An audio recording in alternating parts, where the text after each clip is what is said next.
Welcome to the Deep Dive, everyone. Today, we're jumping into something pretty huge in the world of superhero movies. It's really a tale of an ending and a very deliberate new beginning. That's right. We're looking at, the sources, the announcements, everything that tells the story of how one chapter, the DCEU, kind of wrapped up, and how this new DC universe, the DCU, is being launched. With James Gunn and Peter Safran now steering the ship. Yeah, that's the plan for this deep dive. We've got all this material you've pulled together, and we want to trace that journey, understand the transition from, let's be honest, the sometimes messy end of the old universe, to this really meticulously planned, unified vision they're building now. And right at the heart of it all, the absolute cornerstone is Superman. We really need to dig into why he is so crucial for this whole rebirth. Right. And what that first wave of projects, the Gods and Monsters slate, tells us about the tone, the scope, basically what they're going for. Okay, so to understand the future, we got to look at the past first. Let's talk about the DCCU, the DC Extended Universe. It's reign. Reign is one word for it. Tumultuous, maybe, is another the sources often use. It really kicked off officially back in 2013, Man of Steel. Right. That was the big starting gun, the attempt to build that interconnected universe. Yeah, and it came with a very specific flavor from the get-go, didn't it? Heavily influenced by Zack Snyder. Oh, definitely. His vision was, pretty distinct. It was. The material really points to him treating these characters almost like modern gods, mythic figures, big focus on the weight of their power, the consequences. What happens when gods walk among us, basically? How would we react? Exactly that. And that shaped the Superman in Man of Steel massively. He wasn't the instant hero people maybe remembered. No, he felt burdened. Is that fair? Totally fair. Burdened by the power, by being this alien, trying to find his place. And the world reacting with, a lot of fear.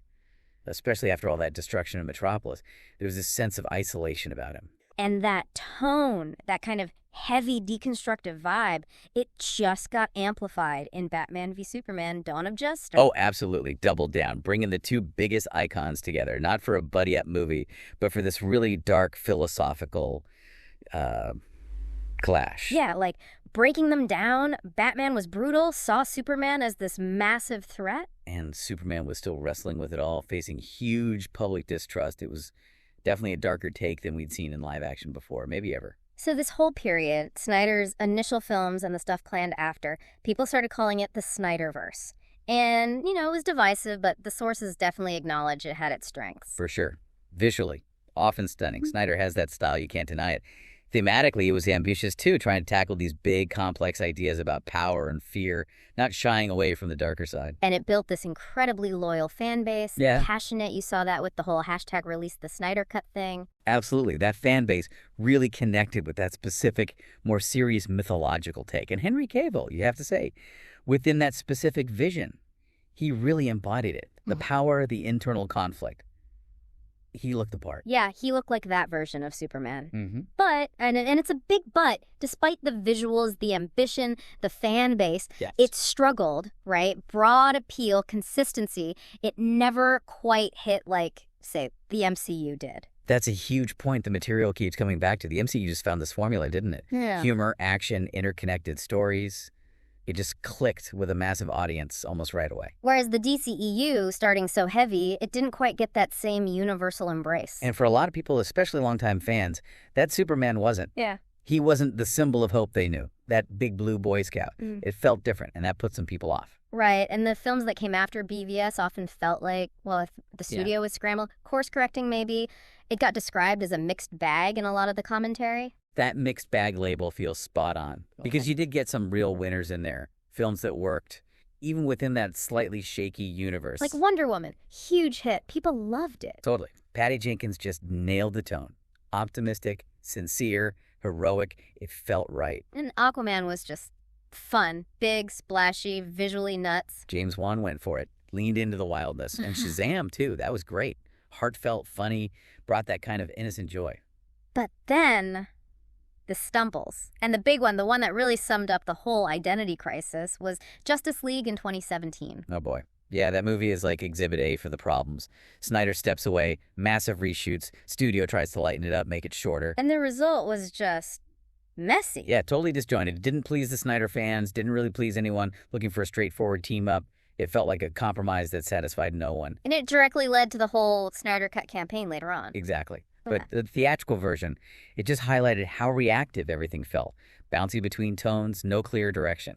Grimdark 1 minute, colorful fun the next, then earnest comedy. With no real thread tying it together. Yeah. No sense of where it was all going. Plus all the behind-the-scenes drama, leadership changes at Warner Bros., different execs pushing different things. And then some later films just didn't hit at the box office. Right. It all added up. The model just wasn't working. It wasn't sustainable for building that lasting, beloved universe everyone wanted. Something had to change.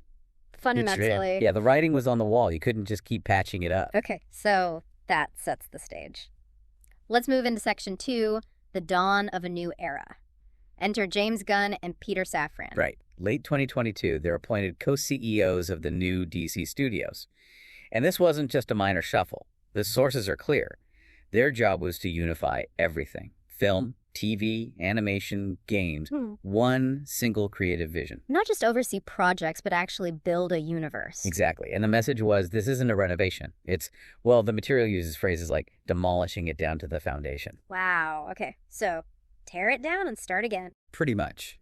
No trying to salvage the old DCEU continuity, the tangled plots, the casting questions. None of that.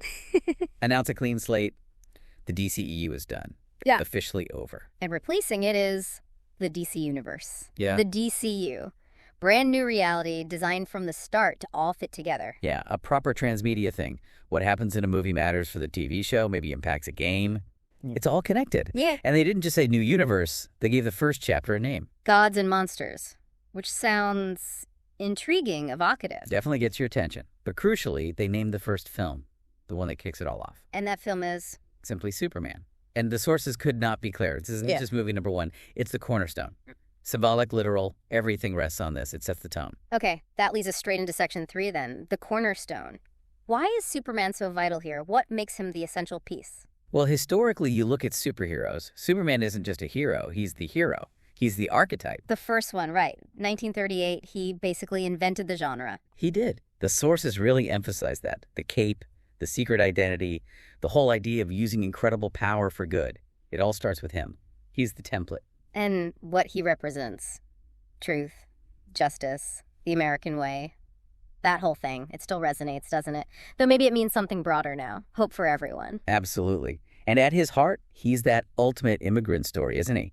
Alien child from a dead world, lands in Kansas, raised with these really decent, solid Midwestern values by the Kents. Gets godlike powers. And chooses, every single day, chooses to use them selflessly. Not for himself, but for others. Yeah. He's fundamentally about kindness, decency, goodness. And James Gunn has been super explicit that this is the Superman he wants. A total pivot from the brooding, darker versions we've seen lately. Couldn't be clearer. There's that quote floating around from the sources, Gunn saying the new Superman is the embodiment of truth, justice, and the American way. He's kindness in a world that thinks of kindness as old-fashioned. Wow. That's basically a mission statement. It really is. A conscious choice. Back to basics, back to earnest heroism, away from the deconstruction. So the big bet for the DCU is people are ready for that. They want a sincere hero again, not another dark, conflicted anti-hero. That seems to be the gamble. Yeah. That there's real power in showing someone with immense power who is just fundamentally good. Maybe the radical idea now isn't the fall, but the steadfast refusal to fall, staying kind, staying just, even when it seems naive or, old-fashioned. And the casting for the new Superman movie seems to point right in that direction. Oh, definitely. David Corenswet as Clark Kent Superman. He's up and coming, but the look. People immediately said Christopher Reeve, that classic, earnest vibe. Yeah, you see it, but it's more than just looks, right? The sources mention this warmth he projects, accessibility. Exactly. Like you can believe he was raised by Ma and Pa Kent. That inherent decency. And then Lois Lane, Rachel Brosnahan, amazing actress, marvelous Mrs. Maisel. Incredible. And casting her, someone known for being sharp, witty, intelligent, full of energy, it signals that this Lois is going to be a true partner. Not just the damsel in distress. Absolutely not. Brilliant journalist, tenacious. His equal, his connection to humanity, the one who grounds him. That dynamic is so key, isn't it? The superpowered alien and the brilliant human who sees right through it all. Getting them right feels almost as important as getting Superman right. The sources really stress that. Lois as the anchor, the conscience. It's vital. Which loops back to why this first Superman film is just paramount. It's the linchpin for the whole DCU. It really is. If this movie works, if people connect with Corenswet, embrace this more hopeful take, it builds huge trust, excitement for everything else. Yeah. It validates the whole strategy. Establishes that baseline of hope, right? Then when you bring in darker characters later, the contrast means more. Exactly. But if it doesn't work, if Superman stumbles, if it feels flat or like we've seen it before, or the character doesn't land, it puts a whole massive project in jeopardy right from the start. That's immense pressure, even for Superman. So you really get the sense that the DCU's origin story is Superman's story. How he lands, how the world reacts, how we react. That sets the tone for everything. He's not just first out of the gate. He's the philosophical statement. Kindness, hope, truth. That's the foundation they're apparently building on. Okay, so with Superman as that cornerstone, let's look at the rest of the initial structure. Section 4, the Gods and Monsters slate. What else are they building? Right, so when they unveiled this slate, that's when you saw the real scope. It wasn't just, rebooting the main Justice League guys. It was much broader. The sources called it carefully curated, genre-spanning, showing off the whole DC library. Yeah, exactly. Not just the A-listers. And the choices themselves were pretty bold right away. Signaled they weren't afraid to get weird, like announcing a film for the Authority. Whoa! Okay, yeah, the Authority are. No, yeah. Not your typical heroes. It's definitely not. Wildstorm characters, originally. Superpowered team, but they're proactive, often brutal. Don't care much about borders or traditional morality. They fix the world their way. Anti-heroes, maybe even villains sometimes. So putting them in the same universe as this hopeful Superman, what's the play there? The thinking seems to be, it immediately shows this DCU won't be simple. It's a place where different ideas about power clash. How does Mr. Truth and Justice deal with a team that gets results, but maybe crosses lines he wouldn't? Creates instant tension, moral complexity from day one. Exactly. It sets up fascinating potential conflicts. Then there's the Brave and the Bold, which is the new Batman for the DCU, right? Separate from Robert Pattinson. Correct. This is the Batman who exists alongside Corenswet's Superman. And the focus isn't just Bruce Wayne brooding alone. It's about the Bat family. Specifically, introducing Damian Wayne, his son, as Robin. Damian Wayne. Okay. Just a handful. That's putting it mildly. Son of Bruce and Talia al Ghul, raised by assassins. He's arrogant, violent, skilled. Basically a little killer. So the movie's pitched as Batman dealing with his assassin son. Yeah. Gunn called it a strange father-son story. Batman trying to teach this kid how to be a hero, or at least his version of one. That's a totally different Batman story. Focus on family, legacy, not just the lone vigilante. Right. Shifts the whole dynamic. How do you parent that kid? Okay, what else? Supergirl, Woman of Tomorrow, based on that Tom King comic series everyone loves. Another example of pulling from recent acclaimed comics. And this Supergirl, Kara Zor-El, she's different. The comic, and presumably the film, leans into her origin being much darker. Not just landing on Earth fully formed. No, she was adrift on a chunk of Krypton for years, watching everyone die around her before she got here. Jeez, that would mess you up. Totally. So this version is described as more hardened, maybe world-weary. Seen some stuff. The film's meant to be this big cosmic sci-fi epic, but with this really complex female lead at its core. And then, completely different gear again, Swamp Thing. Yeah, straight up horror. Gunn apparently promised it'll be dark, gothic horror right from the character's roots, but still connected to the bigger story. So you've got Superman, Batman, and his assassin son, cosmic Supergirl, brutal authority, gothic Swamp Thing. It's showing a huge range. That seems to be the strategy. Embrace all these different genres. Horror, sci-fi, family drama, action under the DCU banner. Trusting the unified vision will hold it together. It feels like a real love letter to the comics, especially the more modern stuff. Yeah, moving beyond just the greatest hits from the 60s and 70s, tapping into really strong recent runs, and building a world that feels big right away, cosmic, magical, street level. And they have that DC story brain trust to keep it all aligned. Supposedly, yeah. A story group across film, TV, animation, games, to make sure the threads connect, characters track, avoid that disconnected feeling from before. So the plan is clear. Give us the icons, but maybe flesher takes, and introduce us to a bunch of cool, weirder characters too. Broaden the whole idea of what a DC movie or show can be. Okay, but building it is one thing. Launching it now. Section 5. Challenges and opportunities. This landscape is tricky. Oh, yeah. The big one everyone talks about. The sources mention it constantly. Superhero fatigue. It's a thing, right? After 15 plus years dominated by the MCU, it's not new anymore. It's the establishment. Exactly. So launching a whole new universe now, it's tough. People aren't just showing up automatically because it has a cape. The DCU needs to feel different, have its own flavor, give people a reason to invest again. But on the flip side, the competition, the MCU, isn't maybe firing on all cylinders right now. That's the opportunity, isn't it?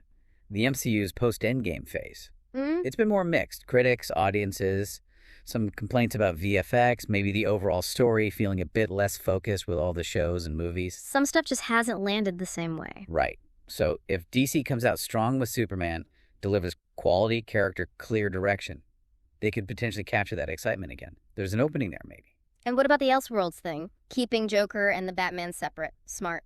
The sources see it as a strength, mostly. Creative freedom. Let filmmakers do their unique, maybe darker, standalone things without messing up the main DCU continuity. Leads to potentially great, unique films. Like Joker. Yeah. But the potential weakness? Could it confuse casual viewers? Like, wait, which Batman is this? Is this the same Joker? That kind of thing? Exactly. It needs really clear marketing so people get that these are separate tracks. But maybe the biggest ace up their sleeve is James Gunn himself. His track record is pretty compelling, you have to admit. Guardians of the Galaxy. Who knew we'd love a talking raccoon in a tree so much? Right. He made them household names, beloved characters. And the Suicide Squad for DC. Took those C-list villains, made that really unique film funny, brutal, but with actual heart. That's the Gunn touch people talk about, that blend. Yeah, irreverent humor, big action, real emotion, and this genuine love for the weird corners of the comics. That sensibility could be exactly what makes the DCU feel fresh and distinct. And they also get to learn from the past, right? Both the DCEU's struggles and maybe the MCU's recent wobbles. Seems like it. The focus seems to be make great standalone films first. Don't get bogged down in just setting up the next crossover. Let the connections grow organically from good stories people care about. That feels like the approach. Build a foundation with characters people love, then worry about the big team-ups. More sustainable, maybe. Okay, so let's wrap this up. Final section. The symbolism of this whole rebirth. Yeah, the sources really frame this new DCU as more than just, corporate shuffling. Feels like a creative, maybe even spiritual revival for these characters. Like trying to reconnect them with why they've lasted so long, presenting them sincerely to a new audience. Exactly. Wiping the slate clean and trying to get back to the core appeal with passion. And Superman. He's right back at the center of that symbolism. His return feels like it stands for the whole thing. His flight. Yeah. It's hope, isn't it? Hope for the people in his world, sure. But also hope for fans who want that vibrant, connected, optimistic DCU. A move away from cynicism, from constant deconstruction. That feels like the promise. Gunn's quotes about kindness. It's almost radical now, embracing the idea of a truly good person doing the right thing just because it is the right thing. Now, the road ahead is long, challenges are real, superhero fatigue, high expectations. Definitely not easy. But looking at the plan, the leader, and having Superman out front, the material suggests there's this feeling of maybe confident promise, not just a desperate Hail Mary. A promise of a better tomorrow for DC on screen, gods, monsters, heroes who inspire, and a man who can fly. The world is definitely watching, looking up. Okay, that brings our deep dive today to a close. We've gone from the end of the DCEU, looked at the blueprint for the new DCU under Gunn and Safran, and really focused on why Superman is that critical foundation. It's fascinating, that deliberate choice to go back to a classic, hopeful hero as job one for a whole universe. So here's something for you, the listener, to think about after all this. How big a deal is it, really, for audiences today to embrace that kind of straightforward, hopeful hero, especially after years of darker, more complex takes? Is the world ready for that Superman again? Or maybe, looking at that whole gods and monsters list. Forget Superman for a second. Which other project really jumped out at you? The Authority, Swamp Thing, Damian Wayne. What got you most excited and why? Yeah, what kind of hero, or maybe anti-hero, resonates most right now? Good questions to chew on. Definitely food for thought. Absolutely. Mull those over. Maybe check out some of the comics we mentioned. Thanks for joining us on the Deep Dive. Until next time.